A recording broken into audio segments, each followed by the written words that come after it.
जय माता दी दोस्तों, welcome back to my channel tarot 2.0।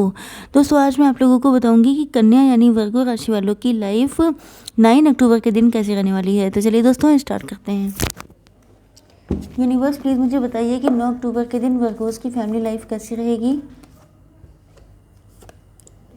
9 अक्टूबर के दिन वर्गोस की बिजनेस एंड जॉब कैसी रहने वाली है। 9 अक्टूबर के दिन वर्गोस की हेल्थ कैसी रहने वाली है। एंड 9 अक्टूबर के दिन वर्गोस की love life and marital life कैसी रहने वाली है।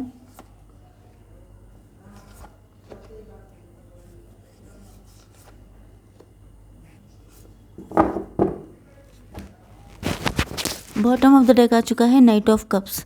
इसका मतलब ये है कि या तो आप ये हो सकते हैं जो अपने पार्टनर से अपॉलॉजी मांगना चाहते हैं या इनको लव का ऑफ़र देना चाहते हैं बट स्टक हैं। एंड सेम सिचुएशन आपके पार्टनर के साथ हो सकती है कि वो आपके सामने माफ़ी मांगना चाहते हैं बट ये समझ नहीं पा रहे हैं कि इनको क्या करना चाहिए, कहाँ से शुरू करना चाहिए। ओके, तो आपके पार्टनर के sign Cancer, Scorpio, Pisces, Taurus, Virgo, Capricorn, Libra, Gemini, Aquarius and Aries, Leo, Sagittarius हो सकते हैं। मतलब कर्क, वृश्चिक, मीन राशि, वृषभ, कन्या, मकर राशि, तुला, मिथुन, कुंभ राशि एंड मेष, सिंह और धनु राशि। Give me some time. Okay,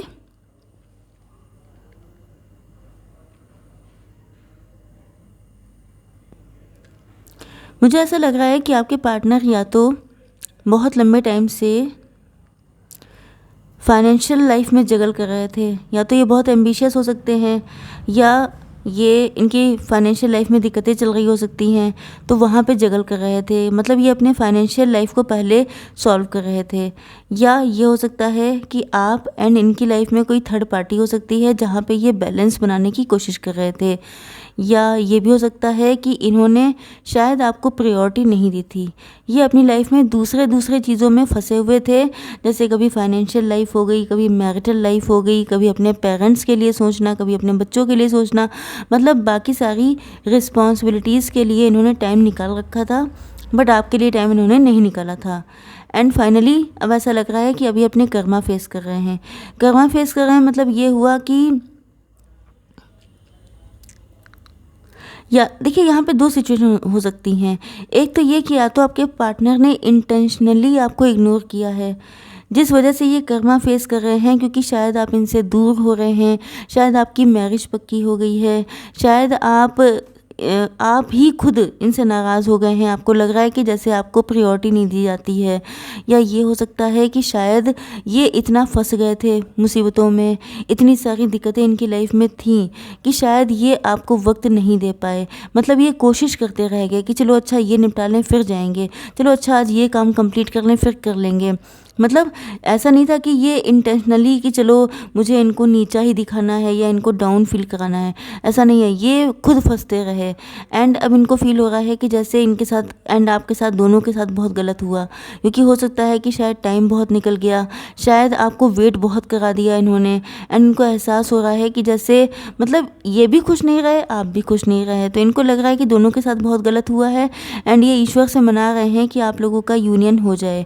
आपकी तरफ ये बहुत स्पीड से भागते हुए आ रहे हैं क्योंकि आप इनकी लाइफ की खुशहाली हैं। अगर आप हैं तभी ये खुश हैं। आपके साथ इन्होंने बहुत लंबे चौड़े सपने देख रखे हैं क्योंकि आप इनका ट्रू लव हैं। तो इन्होंने शादी से लेके, बच्चों से लेके, खुशहाल फैमिली से लेके बुढ़ापे तक का सपने देख रखे हैं, लेकिन ऐसा लग रहा है कि सपने ही देखते रह गए। मतलब वही बात है कि दिन भर हार्डवर्क करने के बाद जब ये रात को लेटते थे तो ये सपने देखते थे एंड वही बात है कि फिर नेक्स्ट डे की तैयारी। लेकिन आपको क्या मिला? आपके पास तो कोई होप भी नहीं बची, आप बिल्कुल होपलेस हो गए, जिस वजह से शायद क्योंकि ये जो कार्ड आया था माफ़ी मांगने वाला या प्रपोज़ करने के लिए स्टकनेस का, इसके पीछे कारण तो यही है ना कि इन्होंने कुछ ना कुछ किया है। ओके, कुछ ना कुछ मेस क्रिएट किया है। तो देखते हैं कि आप लोगों की बिजनेस एंड जॉब कैसी रहेगी।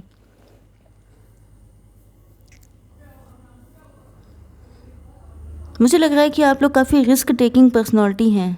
आप लोग बहुत हिम्मत से काम लेते हैं एंड प्रेजेंट टाइम में भी आपको हौसला हारना नहीं है। एंड दूसरी चीज़ ये भी है कि शायद आप लोग 3 लोग मिलके कोई पार्टनरशिप कर रहे हैं, या आप शायद कुछ फंसे हुए हैं, कन्फ्यूज़न में हैं, तो आप गाइडेंस ले रहे हैं, या तो आप कोई नया काम स्टार्ट कर रहे हैं जिस वजह से आप कन्फ्यूज़्ड हैं, तो आप किसी से गाइडेंस ले रहे हैं कि मुझे क्या करना चाहिए, क्योंकि शायद ये बहुत रिस्की काम है एंड आप चाहते हैं करना, लेकिन आपकी समझ में नहीं आ रहा है कि ऐसा ना हो रिस्क लें एंड डूब जाएं, जिस वजह से शायद आप किसी ना किसी एस्ट्रोलॉजर, टैरो रीडर से गाइडेंस ले रहे हैं कि मुझे क्या करना चाहिए। ओके,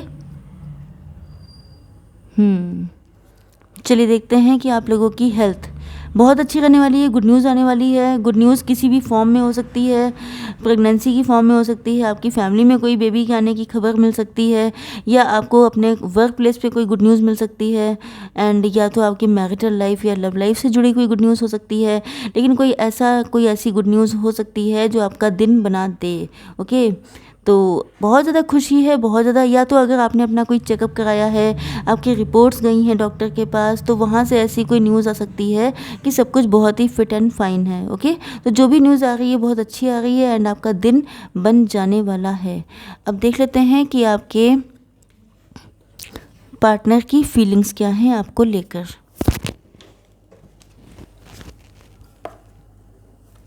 यूनिवर्स प्लीज़ मुझे बताइए मेरे व्यूअर्स के पार्टनर की करंट फीलिंग्स क्या हैं।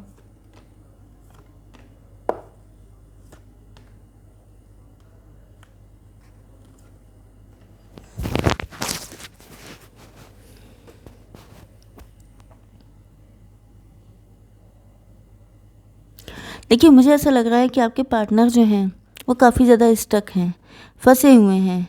ऐसा लग रहा है कि आपके एंसेस्टर, देखिए ये मैसेज कुछ ही लोगों के लिए होगा कि पहली चीज़ तो आपके जो पूर्वज, देखिए इस टाइम पर पितृपक्ष चल रहा है। ओके, तो पितृपक्ष के टाइम पर हो सकता है कि आपकी फैमिली में कोई रिसेंट में कोई आपके पितृ गए हों, मतलब कि आपके जो फैमिली के फोर फादर या फादर या आपके ग्रैंडफादर, हो सकता है कि वो इस टाइम पे ना हो, जिनकी रिसेंटली डेथ हुई हो, वो चाहते हैं आपकी लाइफ में खुशियाँ लेके आना, एंड वही शायद आपके पार्टनर को फोर्स कर रहे हैं कि आप दोनों का यूनियन हो जाए। मतलब पितरों का आशीर्वाद है आपके ऊपर, पूर्वज आपके चाहते हैं, एंसेस्टर चाहते हैं कि आप लोगों का यूनियन हो, एंड आपके पार्टनर को भी ऐसा फील होता है इनको कि आपके साथ इनकी खुशियाँ जुड़ी हैं, बट ये स्टक हैं, इनकी समझ में नहीं आता है कि कैसे क्या होगा, क्योंकि शायद चीज़ें उतनी आसान नहीं हैं जितनी आसान मतलब इनको लगती थी, लेकिन जब ये ग्राउंड लेवल पे देखते हैं तो इनको लगता है काफ़ी ज़्यादा दिक्कतें हैं।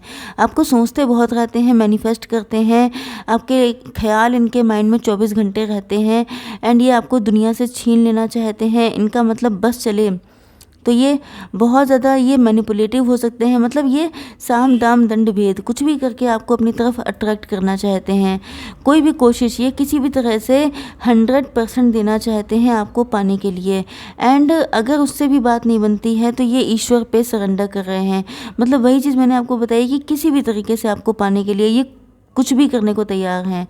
एंड यहाँ पे ऐसा लग रहा है कि इनको फील होता है जैसे आपकी लाइफ में 2 ऑप्शन हैं। या तो इनकी लाइफ में 2 ऑप्शन है, इस वजह से ये डरे हुए हैं,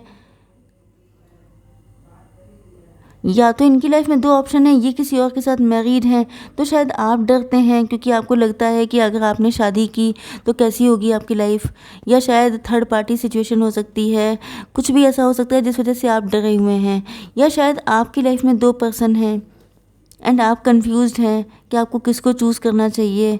या तो ये हो सकता है कि आप सोसाइटी से, फैमिली से, लोगों से डरते हैं, क्योंकि हो सकता है कि ये अगर किसी और के साथ मैरिड हैं तो शायद आपको डर लगता है कि अगर आपने इनसे शादी की तो आपको बहुत सारी चीज़ों से जूझना पड़ेगा, जिस वजह से आपकी हिम्मत नहीं होती है। तो ये शायद आपको एश्योरेंस देना चाहते हैं कि मतलब ये आपको पाना चाहते हैं, ये आपको हासिल करना चाहते हैं।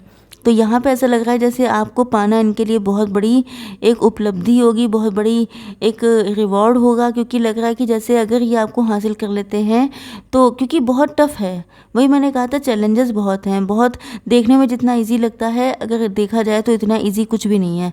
तो ये काफ़ी टफ हो सकती है ये जर्नी आपकी, एंड आपके पार्टनर को पता है कि अगर इन्होंने आपको हासिल कर लिया तो ये बहुत बड़ी बात हो जाएगी इनके लिए, एंड ये मतलब इनके दिल में तितलियाँ फील होना, जैसे बटरफ्लाई फील होने लगती है, दिल इतना खुश हो जाता है जैसे दोनों हाथों में लड्डू होना, जैसे कि मतलब फील होना है जैसे बच्चों जैसी खुशी इनको फील होगी कि जैसे खिलखिलाने लगते हैं लोग कि मतलब जो चाहा था वही मिल गया। तो ये नो डाउट कनेक्शन बहुत चैलेंजिंग है, लेकिन इनको फील होता है कि अगर आप इनको मिल गए बस किसी भी तरह, ओके, तो ये इनके लिए दुनिया की सबसे बड़ी जीत होगी। ओके, तो ये अभी स्टक हैं, समझ में नहीं आ रहा है क्या करें क्या ना करें, क्योंकि आसान तो कुछ भी नहीं है एंड बहुत ही टफ हो सकता है, लेकिन इनका लव आपके लिए सच्चा है। थोड़े से इंट्रोवर्ट भी हैं, थोड़े से शाई भी हैं एंड आपके सामने जब ये आते हैं तो बिल्कुल बच्चों जैसे हो जाते हैं। इनको ऐसा फील होता है जैसे कोई टीन एज का लव है, जैसे कि प्रपोज करने के टाइम पर इनकी वही कंडीशन, वही नर्वसनेस होती है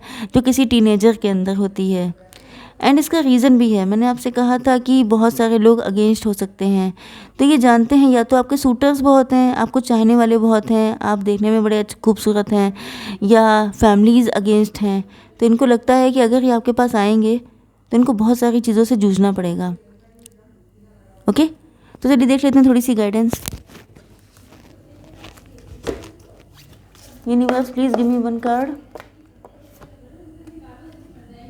चलिए वन मोर कार्ड।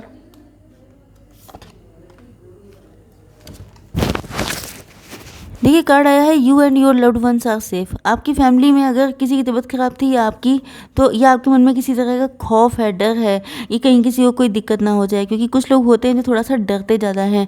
तो यहाँ पे आपको श्योरिटी दी जा रही है कि कोई ऐसी दिक्कत की बात नहीं है। ए टाइम फॉर हीलिंग, अगर आपका दिल बहुत दुखा हुआ है, बहुत पेन में है, तो आपको हील किया जा रहा है। ओके, तो आई होप सो कि रीडिंग आपको पसंद आई होगी। Please to like share and subscribe. जय माता दी।